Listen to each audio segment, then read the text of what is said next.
कि कर्म प्रधान रे,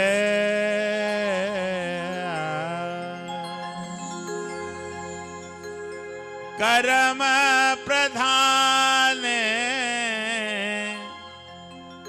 विसुर चिराखा, जस फल बोया तस फल चाखा। अच्छा कर्म करने से आपको प्रभु प्राप्त होगा। हम लोग दिखावे के लिए पूजा तो कर रहे हैं, लेकिन कर्म अच्छा नहीं कर रहे, उस पूजा से क्या लेना देना।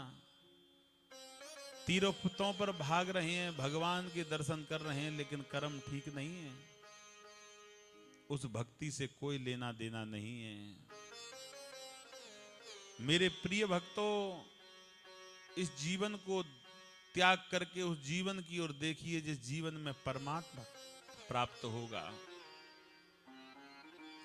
क्योंकि जिस जीवन में परमात्मा प्राप्त होगा उस जीवन को देखिए, और वो जीवन कब है कि जब मृत्यु का संदेश आएगा। हम लोग इस जीवन को देख रहे हैं। विडंबना की बात तो ये है, हम लोग सोच रहे हैं कि सुंदर शरीर बना दिया, पहनने के लिए वस्त्र दे दिया, खाने के लिए भोजन दे दिया, रहने के लिए सुंदर घर दे दिया, बस मिल गया सब कुछ। ये नासमान चीज हैं, इनसे परमात्मा नहीं मिलता। ये तो जीवन का भोग है। शाम को स्नान करके, सुबह स्नान करके भगवान को मना लेते हैं, सुबह उठते ही मलमूत्र के लिए जाते हैं। ये जीवन की क्रिया है। इन जीवन की क्रिया से तुम्हें परमात्मा नहीं मिलेगा। इन जीवन की क्रिया से तुम्हें भगवान प्राप्त नहीं होगा। ये तो शरीर के नियम हैं।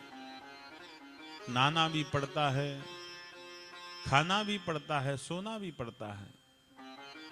इन चीजों से भगवान का कोई लेना देना नहीं है।